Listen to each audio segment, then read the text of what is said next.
My name is Danielle Johnson, 29 years old. The smell of overcooked pot roast clung to the air as I sat at my mother's dining table, slicing meat into neat, identical squares. The ritual of family dinners was as predictable as a metronome third Sunday of every month. The same table, the same strained smiles, the same unspoken rules.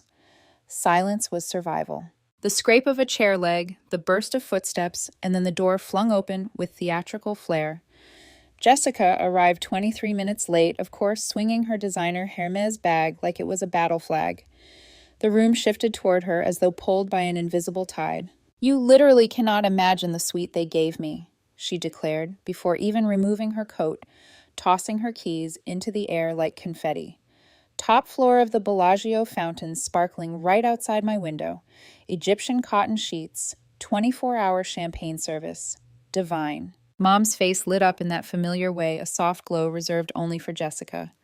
My successful daughter deserves nothing but the finest she cooed. I pressed my fork into the meat, cutting through gristle with slow precision. I knew the choreography of this dance by heart. Jessica, the golden child, always took center stage. I, the other daughter, learned long ago that invisibility was safer than being noticed. "Tell them about the shopping expedition," Dad prompted, topping off Jessica's wine glass until it nearly overflowed. My glass, as always, sat empty. Jessica laughed, her green eyes flashing. "Oh, it was insane. I spent, what was it, $22,000 in 3 days. New wardrobe, custom jewelry, spa treatments you wouldn't believe. Honestly, I felt like a celebrity." My hand froze halfway to my mouth. $22,000. On a marketing manager's salary that barely brushed 60 grand a year. My mind instantly began adding, subtracting, recalculating. The numbers didn't align. I shouldn't have spoken. I knew better. But the question slipped out soft and cautious. "How exactly did you manage to afford all that?" The room stilled. Every face turned toward me. Surprise, annoyance, disapproval, flickering like candlelight. Jessica tilted her head back and laughed, a sharp sound that grated like nails on a chalkboard. "Wouldn't you just love to know, some of us actually live life instead of existing in beige monotony." Uncle Mike chuckled, nodding like she'd imparted some profound wisdom. "Jessica's always had drive. Real ambition. Not like—" His eyes flicked toward me before trailing off. He didn't need to finish. The implication hung heavy in the air. I swallowed. I could feel the words pressing against my throat, begging for release, but I forced them back. Arguing never helped. Jessica leaned across the table, her perfume sharp and expensive. "So, Danielle, how's your little government paper-pushing gig?" Still shuffling forms in that windowless office. "It's going well," I murmured. "Neutral automatic. My armor." "Well," Jessica's voice dripped mockery. "God, could you be any more pathetic? Don't you want to accomplish something meaningful? Or are you just going to wither away in obscurity?" Mom jumped in, eager to fan the flames. "Jessica just received another promotion, Senior Regional Marketing Director. She'll be managing millions of dollars, supervising a whole creative team." Jessica basked in the applause, her smile gleaming like a spotlight. Across the table, I stayed quiet, invisible. But in my chest, something stirred, a quiet, simmering unease. Because Jessica's numbers didn't make sense. Because her eyes had flickered ever so slightly when she bragged. Because I'd spent years training myself to see what others ignored. And tonight, I couldn't shake the feeling that something was about to crack, wide open. The clatter of dishes echoed faintly from the dining room, while I stacked plates in the kitchen, retreating into routine. Helping Mom clear the table had always been my excuse to escape the circus of praise circling around Jessica. That's when I saw it. Jessica's Hermès bag slouched carelessly beside the coffee maker, yawning open like a mouth revealing too many teeth. Inside her wallet bulged with cards, dozens of them fanned like a deck ready to be dealt. A jolt ran through me. I recognized the distinctive blue shimmer of a Chase sapphire, the silver gleam of a Capital One venture, the deep red of a Bank of America card. My cards. My emergency card, the one I'd hidden away for dire situations only. My breath hitched. The air seemed suddenly thinner. My fingers twitched toward the wallet, desperate to pull the evidence out, to scream the truth into someone's face. But before I could find something fascinating, Jessica's voice sliced through the silence. She was leaning against the doorway, arms folded, lips curled in a smirk that oozed confidence, a hunting cat catching its prey in the act. "Those are my credit cards," I whispered, each word trembling. Her smirk deepened. "Prove it." I could have. I knew the account numbers by heart, the security codes, the balances. But proof never mattered here. Not in this house. Not when Jessica's version of reality was always swallowed whole by the others. Why? My voice cracked as I forced the single question out. Jessica shrugged, her nonchalance more cutting than any denial. You never use them. They just gather dust while you live like some financial monk. I figured I'd put them to better use. That's theft. It's borrowing, Danielle. God, you're so dramatic. She grabbed her purse and glided back toward the living room, laughter already spilling from her lips as she rejoined her audience. I stood frozen, pulse-pounding, hands is shaking so badly, I nearly dropped my phone when I pulled it from my pocket. My fingers flew across the banking app. The numbers glared at me, each one a dagger. Chase Sapphire, $14,847 balance of $15,000 limit. Capital One Venture, $9,923 of $10,000. Bank of America maxed at $8,000. $32,770. Gone. I leaned against the counter, bile rising in my throat. The room spun as if the walls themselves were mocking me. Jessica's laughter drifted in from the other room, blending with the hum of voices praising her stories. My family thought she was glamorous, bold, unstoppable. But I knew better now. Jessica wasn't bold. She was a thief. And the proof was stamped in numbers no one could ignore, though I already suspected they'd try. I walked back towards the living room phone, clenched in my hand so tightly my knuckles turned white. My heart hammered against my ribs, each beat louder than the last. Jessica was in the middle of another story, flashing photos on her phone. Shopping bags stacked high, champagne glasses glittering under casino lights, her posing in front of the Bellagio fountains. The audience, my family, looked at her as if she were royalty. Jessica, I said quietly, but the words cut through the chatter like a blade. She didn't even glance up. We're already talking about something important, she replied, still scrolling through her curated gallery of lies. No. I stepped closer, voice trembling but loud enough to demand attention. We need to talk about the credit cards. The room froze. Forks hovered midair. Wine glasses paused. Every eye turned to me, confusion painted across their faces. Finally, Jessica's gaze lifted sharp and annoyed. What about them? She asked, daring me. You stole them from my apartment. You used them in Vegas. $32,000. For half a second, silence stretched thick, suffocating. Then Jessica laughed. It wasn't light or embarrassed. It was sharp, ugly, and deliberate. Or what you'll cry to, Mommy, call the police. She pulled crumpled receipts from her bag and waved them like victory flags. Yes, I maxed out your cards. Every last one. What's a broke little loser going to do about it? The words landed like stones. I waited for outrage for even one family member to stand with me. Instead, applause. Dad raised his wine glass. Now that's boldness. Mom clapped her hands, eyes shining with pride. That's my girl always reaching higher. Uncle Mike nodded sagely as if Jessica's theft were some entrepreneurial breakthrough. Aunt Linda murmured sympathy for Jessica's stressful career while casting me a glance of annoyance. I stood there, stomach hollow, skin burning. Betrayal filled the room, thicker than cigarette smoke. They weren't horrified at the crime. They were entertained. They weren't protecting me. They were protecting her. Jessica smirked at me across the table, eyes glittering with triumph. Face it, Danielle. You're just jealous. You'll never understand what it means to live instead of just existing. A strange calm settled over me, then a cold, steady clarity. Let her gloat. Let them all cheer. Because none of them knew the truth. None of them knew who I really was or what my so-called boring government job actually entailed. They thought I was powerless. They were about to find out how wrong they were. When I left my mother's house that night, I didn't say goodbye. I didn't look back. The cold air outside felt like a reprieve, sharp and cleansing against my burning cheeks. By the time I reached my small Arlington apartment, I was already moving with mechanical purpose. I set my phone on this kitchen table, opened my laptop, and began typing. Not a complaint, not a plea, a report. For 6 years, my family had called my job boring paperwork. They imagined me lost in cubicles, shuffling forms nobody cared about. They never asked questions. They didn't want the truth. The truth was this: I was a senior criminal investigator for the Financial Crimes Enforcement Network, FinCEN. My specialty: bank fraud, money laundering, credit card fraud. The exact crime Jessica had just bragged about committing in front of half the family. I gathered everything: screenshots of the banking app, A full breakdown of transactions, photographs of Jessica waving those receipts like trophies, a timeline of the theft witness contact information. I typed steadily 3 hours straight until the file was airtight. My hands only trembled once when I wrote her name under suspect. By Monday morning, the report had moved through the system assigned to a specialized federal team. Not local cops who might dismiss it as a family matter. Not state detectives with limited reach. Federal agents with nationwide authority.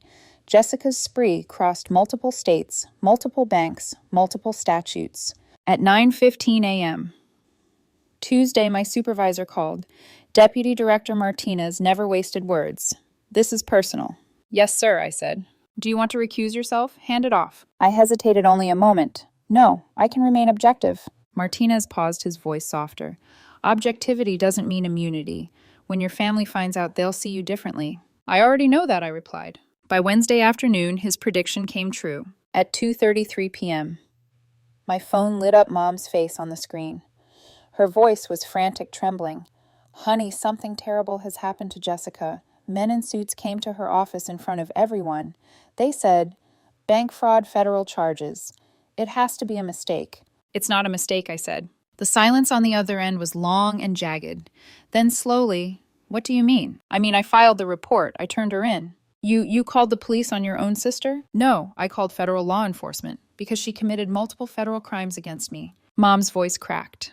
Federal sweetheart, what exactly do you do at your job? I'd been waiting 6 years for that question. I'm a senior criminal investigator for the U.S. Treasury Department. FinCEN. I track fraud. Exactly like this. The line went so quiet I thought she'd hung up. Finally, a whisper. You're a federal agent. Yes, Mom. Her breathing grew uneven. Can't you make this go away somehow? She didn't know. She knew she was stealing.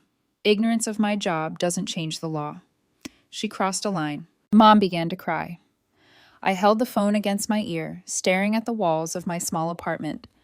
I thought of Jessica's smirk, the way she'd wave those receipts like banners, daring me to act. She had no idea she'd stolen from the one person in this family who could and would bring her down. The knock came Friday evening, heavy and unrelenting. When I opened the door, they filed in like a tribunal. Mom, Dad, Uncle Mike, Aunt Linda, even Grandma, who'd driven 3 hours. My cousin Trevor trailed behind, hands stuffed in his hoodie pockets, clearly dragged along against his will. Mom didn't waste a second. We need to talk, Danielle. Her tone wasn't pleading. It was commanding, as though I were a child about to be scolded. I let them settle into my cramped living room, the space suddenly too small for so much judgment. Coffee cups clinked against saucers, but no one touched them. Their eyes were all on me. Dad leaned forward, his face stern. You have to drop the charges. Jessica made some mistakes, but she doesn't deserve decades in prison. I clasped my hands in my lap, holding them steady. I can't drop federal charges. That's not how it works. You're being vindictive, Uncle Mike barked. Cruel. You're using your government job to punish your sister because she's more successful than you. The words stung, but not because they were true. Because they were so rehearsed, so easy for him to believe. I'm not punishing her, I said evenly. I'm enforcing the law. She stole from me. $32,000. Grandma's wrinkled hands trembled as she clasped them together. But she's family, she whispered, as if that single word should erase every crime. You don't send family to prison over money. Mom pleaded, tears glistening in her eyes. You don't steal from family either, I countered. My voice was calm, but I could feel the pressure building in my chest. Aunt Linda's lips curled with disgust. So you're choosing your career over your own sister, over your family. I met her gaze. I'm choosing justice over criminal behavior. The room erupted. Accusations flew like arrows. Jealousy, vindictiveness, ambition, betrayal. They painted Jessica as the victim of my cold-hearted revenge. Not once did anyone say she was wrong. Not once did anyone call her actions what they were crimes. Trevor shifted in the corner, his voice barely above a whisper. The local news stations are calling. They want to do a story about, the agent who arrested her own sister. Every head whipped toward me again, their eyes burning. Mom clutched her chest, horrified. This publicity will destroy us. People will think we're criminals. She is a criminal, I said quietly. Dad's face darkened, veins pulsing at his temples. If you hadn't pressed charges, none of this would be happening. If Jessica hadn't stolen from me, none of this would have been necessary. The silence after that was suffocating. No one spoke, but their glares told me everything. I was the villain in their story. They rose one by one, gathering coats and purses, leaving behind the bitter stench of disappointment. The door shut with a final click, and I was alone again. But for the first time, I felt strangely lighter, because their loyalty was clear now. It had never been mine to rely on. The courtroom smelled faintly of old wood and disinfectant, a mix of permanence and sterility. Rows of benches creaked under the weight of spectators, reporters, and curious locals who'd caught wind of the case. My case. Jessica sat at the defense table, perfectly made up, her hair in soft waves, as if she were preparing for a magazine shoot instead of a felony trial. She wore grief on her face like a mask, eyes wide, lips trembling. But I knew the performance well. It was the same act she'd used to get out of trouble since childhood. Only now the stakes were no longer grounding or losing allowance. Her lawyer, Robert Kim, was sharp-polished and confident. In his opening, he tried to spin a story Jessica hadn't stolen, she had borrowed, assuming family leniency. Her cold sister had chosen career over blood. He painted me as vindictive, abusing federal power to settle a petty sibling rivalry. The jury watched stone-faced. Then Assistant U.S. Attorney Sarah Chin stood. Her words cut clean, deliberate. The defendant didn't simply steal credit cards. She stole them from a federal criminal investigator, someone who specializes in prosecuting these exact crimes. She bragged about it, waved the receipts, and left a trail so obvious it practically signed her name. Piece by piece, the evidence mounted. Transaction records with Jessica's signature scrawled across them. Surveillance footage from Vegas boutiques and casinos. Her face lit up as she handed over my stolen cards. Witness accounts, our entire family present when she mocked me and admitted what she'd done. Jessica's bravado began to crack. I watched her fidget, twisting her bracelet, glancing at the jury with pleading eyes. When it was my turn on the stand, Robert Kim came at me with teeth bared. Agent Johnson, don't you think 20 years in federal prison is excessive punishment for what your sister thought was borrowing? Federal sentencing guidelines exist for consistency, I said evenly. Fraud is fraud, regardless of blood ties. He leaned in, voice dripping with accusation. Surely you could have arranged a private resolution, a payment plan, perhaps, family counseling. She stole $32,000. She has no means of repayment. She showed no remorse, no intent to return what she took. Private resolution was not realistic. He paused, then fired the dagger. Did you consider the devastating impact prosecuting your own sister would have on your family? For the first time, I let my gaze lock on Jessica. Her mascara was smudged tears, tracing clean lines down her face. Not defiant anymore, frightened. My family relationships, I said steadily, were already destroyed. They broke the night my sister laughed at my victimization, and the rest of my family applauded her for it. The room fell quiet. The jury's eyes lingered on me, searching.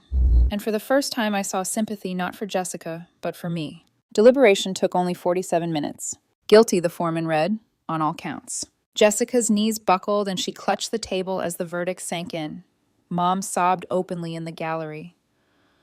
Dad's face turned scarlet with rage. The judge's words were clinical, unyielding. 8 years in federal prison. This was not desperation. It was arrogance. You betrayed your sister's trust and you mocked the law.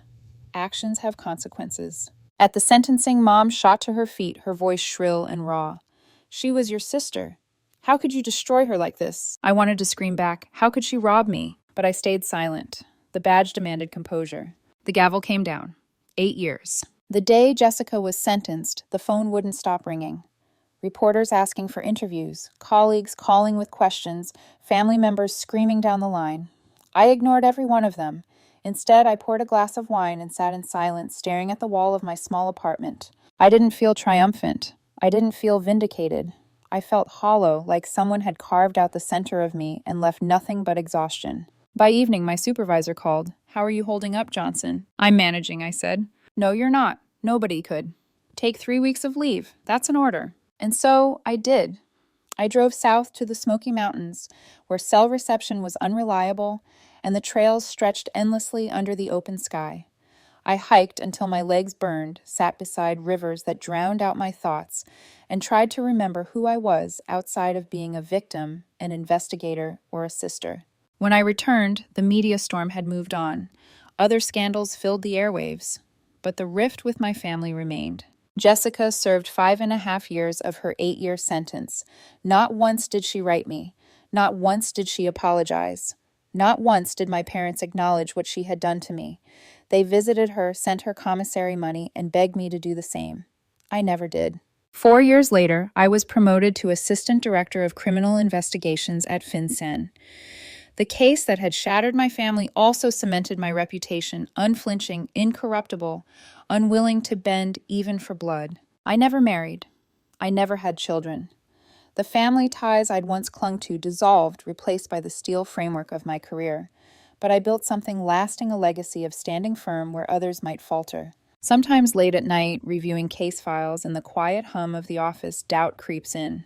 Was there another way? Could I have held Jessica accountable without tearing my family apart? Then I remember that night, Jessica waving those receipts, laughing in my face. The applause of my parents, the silence of everyone else. That's when the doubt fades, because I know the truth. I didn't choose my career over my family. My family chose betrayal over me. And though it cost me everything I once thought mattered, I would make the same choice again without hesitation. Because justice is not negotiable, not even for blood.